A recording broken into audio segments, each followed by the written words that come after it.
अस्सलाम वालेकुम, welcome back to my channel. आज आपके साथ जो डिज़ाइन शेयर करने जा रही हूँ बहुत ही प्यारा डिज़ाइन है और बहुत सिंपल तरीके से ये बन जाता है, लेकिन डिफरेंट बहुत है। आपने क्या करना है कि प्लेन कपड़ा लेना है, चाहे किसी भी कलर का ले लें, और उसके साथ आपने कुछ भी शिफॉन में या ऑर्गेन्जा में जो भी आपको लगे कि आप इजीली उसको हैंडल कर सकते हैं वो कपड़ा ले लें। मेरे पास ये पुराना दुपट्टा पड़ा हुआ था जो कि इस कपड़े के साथ काफ़ी मैच कर रहा था, तो फिर मैंने वही दुपट्टा ले लिया है। ये फ़ोन का दुपट्टा है ये। इस दुपट्टे को हम डिज़ाइनिंग के लिए यूज़ करेंगे, बाकी जो प्लेन कपड़ा है ना वो हमें थोड़ा सा चाहिए, थोड़ा सा इतना, क्योंकि हमें इसके स्लीव्स भी नहीं चाहिए और सिंपल आपने स्ट्रेट कमीज़ बनानी है विदाउट स्लीव्स, जो कि प्लेन कपड़े की होगी। तो उस हिसाब से आपने कपड़ा लेना है जो कि आपका 1 मीटर भी नहीं लगेगा। तो मेरा तो कपड़े की जो चौड़ाई थी वो ज़्यादा थी, इसलिए मेरा 1 मीटर से भी कम लगा है। लेंथ के हिसाब से जितनी मैंने लेंथ ली है बस उतना मेरा कपड़ा जो था ना प्लेन वाला वो यूज़ हुआ है। अभी दुपट्टे में से क्या करना है कि सबसे पहले आपने स्लीव्स उतार लेने हैं ताकि वो छोटे बड़े ना हो जाए। तो स्लीव्स के लिए जो मैं कपड़ा यूज़ करूँगी, कितनी लेंथ लूँगी मैंने, क्योंकि कफ़ वाले स्लीव्स बनाने हैं जो कि ऊपर से कफ़ वाले होते हैं वो एक्स्ट्रा लेते हैं, उसकी लंबाई ज़्यादा लेते हैं। तो मैंने जो स्लीव्स की लंबाई ली है 29 इंचज़ ली है। आपका जो भी साइज़ है, स्मॉल, मीडियम, लार्ज, जो भी है, आपने 28 या 29 इंचज़ तक अपने जो स्लीव्स है ना वो लाजमी लेने हैं। तो मैंने 29 इंचज़ पे जो है ना इसकी कटिंग कर लेनी है। तो जितना नॉर्मल दुपट्टा होता है ना, इसकी चौड़ाई मैंने आपके साथ इसलिए शेयर नहीं की कि जितनी दुपट्टे की नॉर्मल चौड़ाई होती है ना, हर दुपट्टा एवरेज जो है ना वो सेम ही साइज़ का होता है। तो उतनी चौड़ाई जो है ना वो मैंने सारी उतार ली थी स्लीव्स के लिए। तो दोनों स्लीव जो है ना एक चौड़ाई से उतर गए थे। थोड़ा सा मुश्किल होता है रेशमी कपड़े के साथ डिज़ाइनिंग करना, लेकिन इस तरह से मैंने जो स्लीव्स की लेंथ थी ना वो तो उतार ली थी। 29 इंच तक इसकी लेंथ थी और इसकी जो विड्थ है वो है 9 इंचज़। मैं स्मॉल साइज़ के लिए बना रही हूँ, उस हिसाब से आपके साथ ये कटिंग और स्टिचिंग जो है वो शेयर कर रही हूँ। ऊपर से आपने 6 इंचज़ पे निशान लगा के उसको छोड़ देना है। काटना बिल्कुल नहीं है, लेकिन निशान आपने लगा देना है। आपने ऑल द वे 6 इंचज़ पे इसकी मेजरमेंट्स जो है ना वो करनी है और पूरी एक लाइन लगा देनी है, जिस तरह से ये मैं लगा रही हूँ। ये देखें, हर साइज़ के हिसाब से आपने 6 इंचज़ पे ही ये निशान लगाना है। उसके नीचे फिर जिस तरह से स्लीव्स की हम मेजरमेंट करते हैं, निशान लगाते हैं, वैसे निशान लगाने हैं। और यहाँ से पता नहीं मैं किस तरह से रिकॉर्ड करना भूल गई थी, ये छोटा सा क्लिप जो है ना मुझसे मिस हो गया। तो आपने क्या करना है कि ये वाली जो वीडियो है ना मेरी, ये आपने देख लेनी है। लिंक मैं आपको डिस्क्रिप्शन बॉक्स में दे दूँगी। इसमें सेम ऐसे ही स्लीव्स मैंने शेयर किए हैं, ऊपर से कटिंग आपने वो देख लेनी है, ठीक है। तो मैं लिंक आपको दे दूँगी, तो आपने ये वीडियो देखनी है ये बाजुओं के लिए, ठीक है। अभी यहाँ पे आर्म होल का निशान लगा देना है जो कि 8.5 इंचज़ है। तो ये मैं ऊपर से मेजर नहीं कर रही, जो नीचे वाला हिस्सा है ना वहाँ से मैं मेजर कर रही थी, जो कि अंडर 6 इंचज़ था। अभी अगर हम टोटल इसको ऐड करके इसकी मेजरमेंट करेंगे जिस जगह पे निशान लगा हुआ है, तो वो होगी 11.5 इंचज़। लेकिन हमें 8.5 इंचज़ चाहिए, तो ऊपर से हम क्या करते हैं कि इसको चुना डाल देते हैं। तो फिर हम अपने साइज़ के हिसाब से जितना भी आपको चाहिए उस हिसाब से हम इसको एडजस्ट कर लेते हैं। तो मैंने 11.5 इंचज़ पे इतनी चुनट डालनी है कि मेरे पास 8.5 इंचज़ जो तक है ना वो रह जाए इसका आर्म होल। अभी इसके फ्रंट की बारी आती है स्लीव्स की। मैंने इसकी कोई कटिंग नहीं की फ्रंट से, क्योंकि इसके इलास्टिक डालनी है। तो यहाँ पे आपने मेजर कर लेना है कि कितना आपका ये सीधा बिल्कुल बनता है। आर्म होल तो 8.5 इंचज़ बनता है, लेकिन सीधा आपने देख लेना कि कितना बनता है, तो उतना आपने ये निशान लगा देना है। तो मैंने ये 8 इंचज़ तक जो है ना यहाँ पे निशान लगा दिया है और यहाँ पे सिलाई लगेगी फिटिंग की। अभी इसको फ़ोल्ड कर लेना है और इलास्टिक डालनी है। तो मैं आपके साथ स्टिच करके जो है बाजू वो दिखा देती हूँ, लेकिन कटिंग की वीडियो आप वहाँ पे जाके देख सकते हैं। और माजरत के मैं छोटा सा जो क्लिप है ना वो रिकॉर्ड करना भूल गई थी या कहीं पे मिस्टेक हो गई थी, तो आप वो वाली वीडियो जाके लाजमी देख सकते हैं। अच्छा, फ्रंट से क्योंकि ये दुपट्टे के पल्लू थे तो ऑलरेडी ये फ़ोल्ड थे। अभी मैंने इसको डबल फ़ोल्ड नहीं किया, जस्ट सिंगल फ़ोल्ड करके इसको मैंने सिलाई लगा दी है, क्योंकि पहले से उसको सिलाई लगी हुई थी। तो आपने उतनी चौड़ी यहाँ पे सिलाई जो है वो लगानी है कि आपकी जो इलास्टिक है ना वो आसानी से गुजर जाए। तो अगर आपके पास इस तरह से छोटी इलास्टिक है तो फिर तो छोटा कपड़ा ही आप फोल्ड कर लें, लेकिन अगर आपके पास ज़्यादा बड़ी इलास्टिक है तो आप उसको ज़्यादा बड़ा फोल्ड करें। अभी जो इलास्टिक है टोटल मेरे पास 8 इंचज़ है, लेकिन आप अपने बाजू को मेजर कर लें कि आपके बाजू के हिसाब से 8 इंचज़ आती है या नहीं आती। स्मॉल साइज़ के लिए 8 इंचज़ काफ़ी है, बल्कि 8 से भी कम से गुजारा हो सकता है, लेकिन मीडियम वाले 9 कर लें और जो लार्ज वाले हैं वो 10-11 कर लें, इनफ होगा उनके लिए। तो अभी जो नॉर्मल हमारी हेयर पिन होती है वो मैंने यूज़ की है इलास्टिक को डालने के लिए इसमें से, और आपने एक साइड पे पहले सिलाई लगा देनी है ताकि इलास्टिक जो है वो कहीं पे मूव ना हो, और फिर दूसरी साइड जो है ना उसको भी आपने इस तरह से सिलाई कर देना है। और ये सिलाई करने के बाद आपने डायरेक्ट फिटिंग की सिलाई लगा देनी है। वैसे तो हम जो स्लीव्स है ना वो पहले शोल्डर से बनाते हैं, यानी कि आर्म होल से उसको रेडी करते हैं जब हमने पफ स्लीव्स बनाने हो, जिस तरह से ये मैं बना रही हूँ। लेकिन क्योंकि ये रेशमी कपड़ा है, इसको काबू करना थोड़ा सा मुश्किल होता है, तो इसलिए मैंने ये फिटिंग की सिलाई जो है ना वो पहले लगा ली है, और जो हमने चुनट डालनी है वो भी मैं हाथ से डालूंगी, यानी कि सिलाई लगा के नहीं डालूंगी, क्योंकि उसको बार बार फिर आपको टांका तोड़ना पड़ता है, मेजरमेंट करना पड़ती है। इसलिए बेस्ट ऑप्शन यही है कि आप सुई धागा जो है वो लें और उसके साथ आप चुनट डाल लें। ईजी ऑप्शन यही है आपके पास। तो ये देखें जी, फ्रंट से तैयार है। अभी आपने कितना कपड़ा छोड़ना है और कहाँ से आपने स्टार्ट करना है चुनट डालना, ये मैं आपको मेजर करके दिखा देती हूँ। ठीक है, आपने जो हमारी फिटिंग वाली सिलाई है ना आर्म होल की, वहाँ से मेजर करना शुरू करना है और 7 इंचज़ तक आपने कुछ भी नहीं करना। ये देखें, यहाँ पे निशान लगा लें आप 7 इंचज़ पे, और फिर आपने जो ऊपर वाला हिस्सा है ना ये सारा चुनट में देना है। ये देखें, तो आपने इसको इतनी टाइट या इतनी कस के चुनट डालनी है कि जो आपके पास 7 से ऊपर रह जाएगा ना वो तकरीबन 1.5 इंच तक बाकी रह जाए, क्योंकि 7 इंचज़ में आप 1.5 इंच एक्स्ट्रा ऐड करेंगे तो आपका 8.5 इंचज़ पूरा हो जाएगा। ठीक है, ये देखें जी, इस तरह से अभी आपने एक बार फिर से मेजर कर ले कि आपका 8.5 इंचज़ पूरा हो गया है। जैसे ही पूरा होगा आपने क्या करना है कि इसको टांके को पक्का कर देना है, तो फिर ये कहीं भी नहीं जाएगी, चुनट यहीं पे फिक्स हो जाएंगी। तो जो दोनों बाजू जो हैं उनको मैंने ऐसे ही तैयार कर लेना है, और बाजू सबसे पहले तैयार करके जो है ना वो मैंने रख लिए हैं। ये देखें जी, इस तरह से इस शर्ट के साथ इस तरह के बाजू बहुत प्यारे लगते हैं। तो अगर आपने ये वाला स्टाइल बनाना है शर्ट का, तो फिर आप ट्राई करें कि बाजू का भी यही स्टाइल बनाएं। अभी बाजू उतारने के बाद जो बाकी मेरे पास कपड़ा था उसमें से ये मैंने फ्रंट और बैक की लेंथ और विड्थ ली है, दुपट्टे की निकाल ली है। लेंथ मेरे पास 26 इंचज़ है और जो विड्थ है वो उतनी है जितनी कि दुपट्टे की टोटल विड्थ थी। ठीक है, तो ये मेरे पास एक साइड का हिस्सा है, यानी कि आप फ्रंट का कह लें, और इतना ही मेरे पास बैक का है। अभी इसको आपने जिस तरह से बॉक्स प्लेट डालते हैं ना उस तरह से चुनट डालनी है। तो टोटल मुझे चुनट डाल के कपड़े की जो विड्थ है ना वो या तो 20 इंचज़ रखनी है या मुझे 22 इंचज़ रखनी है। वैसे तो 22 इंचज़ होनी चाहिए, क्योंकि मेरी शर्ट की जो ट्राई है वो 22 इंचज़ होती है। लेकिन अगर चुनट इस हिसाब से हम डालें कि वो उसको एडजस्ट करना थोड़ा सा मुश्किल हो जाए, तो फिर आप उसको अपनी जो शर्ट है उसकी ट्राई से 2 इंचज़ कम भी रख सकते हैं, क्योंकि आपकी जो चेस्ट है ना वहाँ तक कम से कम आनी चाहिए। तो फिर मैंने इसको 20 इंचज़ तक जो है ना वो रेडी कर लेना है। तो अभी चले इसको चुनट डालते हैं, यानी कि जो बॉक्स प्लेट हैं वो डालते हैं। किस तरह से डालने हैं ये देखें। जो मैं सिलाई में कपड़ा दे रही हूँ ना, तकरीबन 1 इंच कपड़ा मैं सिलाई में दे रही हूँ, और आपने टोटल इनकी जो लेंथ है ना वो 8 इंचज़ तक रखनी है। 1 इंच कपड़ा आपने सिलाई में देना है जो कि बॉक्स प्लेट में आ जाएगा, और टोटल आपने ये जो सिलाई लगानी है ना 8 इंचज़ तक लगानी है, और बाकी जो कपड़ा है ना वो आपने वैसे ही छोड़ देना है। ये देखें इस तरह से। तो अभी आपने ऐसे ही सारी जो सिलाइयाँ हैं ना वो लगाते जाना है, और एक प्लेट के बाद अगर आपने दूसरा प्लेट डालना है तो उसकी जो आपने गैप रखना है उन दोनों के दरमियान तकरीबन आपने 1.5 इंच का गैप रखना है। ठीक है, और हर एक की लेंथ आपने 8 इंचज़ ही रखनी है, और उसके जो नीचे वाला हिस्सा होगा वो वैसे ही खुला होगा। ये देखें जी, इस तरह से 2 प्लेट्स हो गए हैं, और ऐसे ही मैंने फ्रंट और बैक के पूरे कपड़े को जो है ना वो डाल लेने, जो कि कुछ इस तरह से हो जाएंगे। ठीक है, अभी इसकी जो चौड़ाई है वो भी आपके साथ शेयर कर देती हूँ कि मेरे पास कितनी चौड़ाई जो है ना इसकी बची है।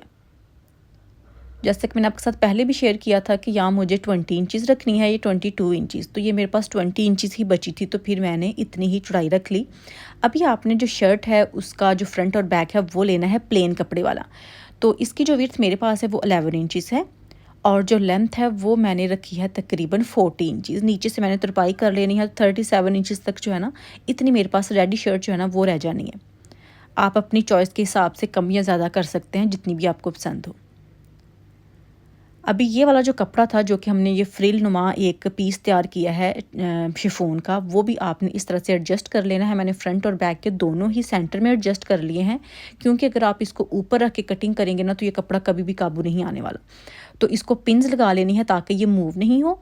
उसके बाद आपने शोल्डर का निशान लगाना है जो कि 7.5 इंचज़ है, और जो आर्म होल की लेंथ है वो भी उतनी होती है जितना कि शोल्डर का निशान होता है, यानी कि 7.5 इंचज़। आपने यहाँ से वीडियो स्किप नहीं करनी, यहाँ से आपने ध्यान से देखना है। ठीक है, ये नहीं हो कि आपको पता है कि मैं किस तरह से ये कटिंग करती हूँ, आप यहाँ से स्किप कर जाएं और बाद में जब आप अपना बनाएं कोई शर्ट बनाएं तो वो ख़राब हो जाए, तो फिर आप मुझे कहें कि ख़राब हो गई थी, लेकिन आपने देखनी ज़रूर है। अच्छा, यहाँ से जो चेस्ट का निशान है वो मैंने लगा लिया है 9.5 इंचज़, और इसको आर्म होल की गुलाई दे लेनी है।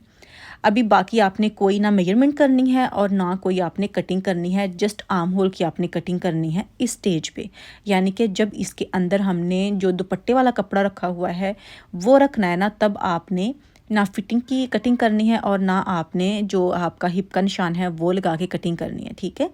जस्ट आपने आर्म होल की कटिंग करनी है, ऊपर से आपने अरेब दे लेनी है शोल्डर को तकरीबन आधे इंच तक इस तरह से, और फिर आपने चेस्ट का जो निशान लगा हुआ था वहाँ पे छोटा सा कट लगा लें।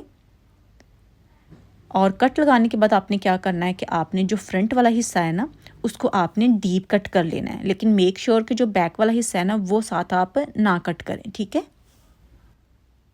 तो जब आप इस तरह से कटिंग करेंगे तो क्योंकि आपके पास जो शिफॉन का कपड़ा है वो भी है, तो वो भी आपने फ्रंट वाला जस्ट कट करना है, बैक वाला आपने नहीं कट करना। चाहे तो आप इसको उठा दें बैक वाले को, तो मैंने यहाँ से इस तरह से फोल्ड कर दिया इसको, और फिर इसकी जो फ्रंट वाले हिस्से की डीप कट है ना वो कर लेनी है, जो कि ये आर्म होल से होती है, ये देखें।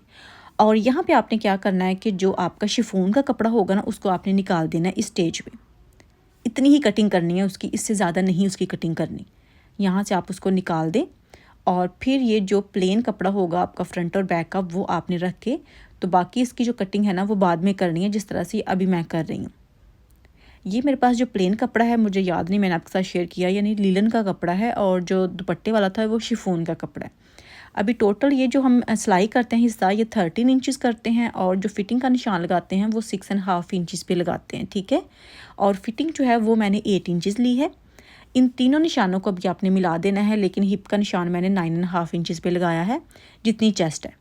हर एक का जो हिप का साइज़ है ना वो डिफरेंट होता है, वो इस तरह से कि कुछ की चेस्ट का और हिप का साइज़ जो है ना वो सेम होता है, लेकिन कुछ की जो हिप साइज़ है ना वो चेस्ट के साइज़ से बड़ा होता है। तो आपने ज़रूरी नहीं है कि जितनी आपका चेस्ट का साइज़ है उतना ही आपने हिप का साइज़ भी रखना है, ठीक है। लेकिन मेरा चेस्ट का साइज़ और हिप का साइज़ जो है ना वो सेम है, इसलिए मैंने सेम निशान लगाना होता है जितना चेस्ट का है, ठीक है। अभी मैंने इस तरह से कटिंग कर दी है। अभी जो शिफॉन का हमारे पास कपड़ा था दुपट्टे वाला, ये फ्रंट और बैक की क्योंकि हमने कटिंग कर ली है आर्म होल की, आपने इनको सेट करके पिन्स लगा के रख लेना है। आपने किस तरह से रखना है कि ये जो फ्रंट वाला हिस्सा है ये भी जिस तरह से हम सीधी कमीज़ करके रखते हैं ना, सेम ऐसे ही आपने करके रखना है कि जो फ्रंट वाला हिस्सा है उसके जो प्लेट्स है ना, यानी कि जो उसकी उल्टी साइड है ना वो अंदर की तरफ होनी चाहिए और जो सीधी साइड है वो ऊपर की तरफ होनी चाहिए। और ऐसे ही जो बैक वाला हिस्सा है उसकी जो उल्टी साइड है ना वो अंदर की तरफ होनी चाहिए और जो सीधी साइड है ना वो नीचे की तरफ होनी चाहिए, ठीक है। और अभी आपने इनको तिरछा काट लेना है। एक साइड से आपने शुरू करना है एक किनारे से और दूसरे किनारे तक आपने लेके जाना है, लेकिन चेस्ट तक आपने लेके जाना है। ये नहीं है कि आपने आर्म होल जो है ना वहाँ से उसकी कटिंग कर देनी है, आपने चेस्ट से तकरीबन 1.5 इंच नीचे तक इसकी कटिंग करनी है। मैंने इसको मेजर नहीं किया, जस्ट वैसे ही इसकी कटिंग जो है ना वो की है, और नीचे से उसको फोल्ड कर लेना है। फोल्ड मैंने सिंपल एक बार फोल्ड कर लिया था इसको नीचे से, चाहे तो आप यहाँ पे कोई लटकन वगैरह लगा लें, जो भी लगाना है लगा लें। और उसके बाद आपने इनको इस तरह से जो आपका प्लेन शर्ट का कपड़ा है उसके ऊपर रख के तो सिलाई लगा देनी है। किस तरह से कि आपने शोल्डर की सिलाई लगानी है और आर्म होल की सिलाई लगानी है, जिस तरह से ये मैंने लगा दी है, ठीक है। तो जब ये सिलाई लगा देंगे आप, उसके बाद हमने क्या करना है कि बैक को भी सिलाई कर देना है सेम ऐसे ही जैसे कि फ्रंट को किया है। और फिर इसका जो नेक है वो बनाना है। इसके नेक के ऊपर आपने कोई किसी किस्म की डिज़ाइनिंग नहीं करनी, आपने प्लेन नेक बनाना है, चाहे वी बना लें, चाहे स्क्वायर बना लें, चाहे राउंड बना लें। मैंने राउंड नेक बनाना है जिसकी विड्थ मैंने ली है 3.5 इंचज़। आप अपनी चॉइस के हिसाब से कम या ज़्यादा कर सकते हैं। और जो इसकी डेप्थ है वो मैंने ली है 4 इंचज़। और यहाँ से आपने इसको गुलाई दे लेनी है, और गुलाई देने के बाद आपने इसकी कटिंग कर लेनी है। डिज़ाइनिंग जो है वो वहाँ तक कंप्लीट है जो कि अभी तक मैंने आपके साथ शेयर कर दिया है। उसके बाद अभी जिस तरह से हम नॉर्मल कमीज़ स्टिच करते हैं ना वैसे ही आपने स्टिच कर लेनी है, ठीक है। जो मुश्किल काम था वो गुजर गया, अभी तो बस आसान और सीधा सीधा था काम जो है ना वो बाकी रह गया। इस तरह से मैंने कपड़े के ऊपर जो नेक है वो अटैच कर दिया है, और इसको अभी आपने जो शर्ट की सीधी साइड थी वहाँ पर आपने इसको फिक्स करना है और यहाँ पर सिलाई लगा देनी है। सिलाई मैंने लगा ली थी, और अभी जो एक्स्ट्रा कपड़ा है अंदर से वो काट लेना है और इसको फोल्ड करके आपने तरपाई करनी है, सिलाई बिल्कुल नहीं लगानी। यहाँ पे कट्स भी आपने लगा लेने हैं ताकि सीधा करने में आसानी रहे और जोल वगैरह नहीं आए। ये देखिए जी, इस तरह से फोल्ड करके तरपाई करके तो मैंने बैक के साथ इसको अटैच कर दिया। ये देखें इस तरह से। अभी आपने फिटिंग की सिलाई लगानी है और इसका जो बैक नेक है ना वो बना लेना है, ठीक है। तो फिर इसके जो स्लीव्स है ना वो अटैच करते हैं। सिलाई लगाने के बाद कुछ इस तरह से लगेगा। बैक नेक भी रेडी हो गया है। अभी जस्ट इसके स्लीव्स की बारी है और स्लीव जो है हम ऑलरेडी सबसे स्टार्ट में उनको तैयार कर चुके हैं। अभी दोबारा से उनको बनाने की मेहनत हमें नहीं करना पड़ेगी। तो आपने जस्ट इसको अटैच करना है शर्ट के साथ, लेकिन किस तरह से अटैच करना है कि आपने शर्ट को पहले उल्टा करना है। स्लीव्स आपने सीधे ही रखने हैं, लेकिन जो शर्ट है उसको आपने उल्टा करना है और उसके आर्म होल में आपने जो स्लीव्स है ना वो इंसर्ट करके तो सिलाई लगा देनी है। मैं आपको सिलाई लगा के दिखा देती हूँ। आपने ये देखिए इस तरह से इंसर्ट करना है। वैसे तो जब भी मैं आपके साथ शेयर करती हूँ तो मैं यही कहती हूँ कि आपने सिलाई लगाना जो है वो शोल्डर से स्टार्ट करना है जब आपने बाजू अटैच करने हैं। लेकिन जो ये वाले बाजू हैं इनका कपड़ा जो है वो डिफरेंट है, इसलिए मैं इसको जो फिटिंग की सिलाई है ना वहाँ से सिलाई लगाना स्टार्ट कर रही हूँ,